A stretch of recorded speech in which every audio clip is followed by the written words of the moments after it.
Today is Tuesday, Parashat Shelach. We're learning the Chokli said today. Today we'll explain a portion from the Gemara from Chokli Israel of today. Gemara brings a story to illustrate a point. The story is Maaseh be'adam echad. It was actually Rav Kahana, who said, and some say it's Rabbi Yehuda, who said the name of Rav. He brought a story. Maaseh be'adam echad b'shnei batzoret. There was once a person, it's an incident involving a particular individual. One year of drought. What did he do? He deposited ifkid dinar etzel almana. He deposited a gold coin with a widow, asking her if she could please watch that gold coin for him. And what did she do? In order to put it in a very safe place, she put it veinichato bekat shel kemah. She deposited it, she put it in a jar of flour, baking flour. And she put it there just for safekeeping. Nobody would want to rob her, would go look for a valuable thing inside a jar of baking flour. But by mistake, afa'ato bepat. By mistake, she didn't notice. She was making dough and baked bread, and the gold coin that was inside the flour was in a loaf of bread that she baked. Untanato le'ani. And there was a poor person that came knocking at the door, was hungry. She wanted to give him some food. She gave him that loaf of bread with the gold coin inside of it. Le'amim, baba ala dinar. After some time, the owner of that gold coin came knocking at her door, asking for his. Amala vali dinari, please give me back my gold coin.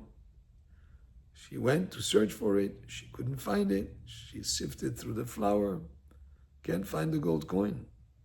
So to indicate her innocence, Amrale, she told him to that man, Ye'ene sama mavet be'ahad mi banea shel ota isha, she told him that may the poison of death claim one of her sons, of that woman, if she derived any benefit from that dinar. So in other words, in her mind, she was making a statement. She felt totally innocent. She said if she benefited from that gold coin, that one of her sons would die. A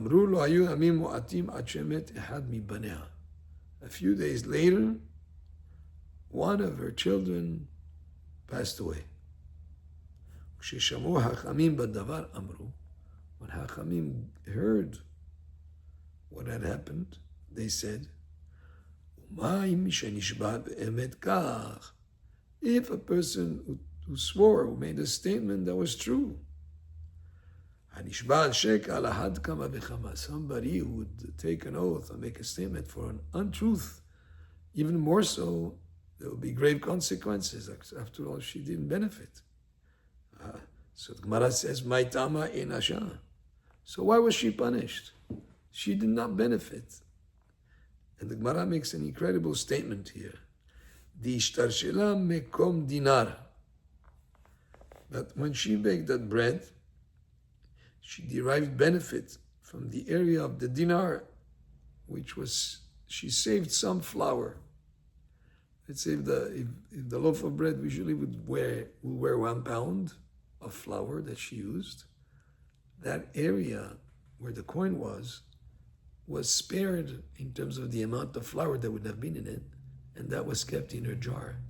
She benefited to an incredibly small amount, yet because she made that statement that if she benefited in any way that one of her sons would die, that was fulfilled. So what I ask is a question. It says, so she didn't swear in truth. But I says, as if she has sworn in truth, because in her mind she had not benefited. And therefore, from this story, we learn a very important lesson. A person should be very careful with words that come out of his mouth. Even in this case, She didn't realize that she benefited, but that statement was incredibly powerful to bring into reality that statement that she made. And we have to be very careful with what we say, because after all, there is an incredible power of speech. Baruch Adonai le'olam, amen ve'amen.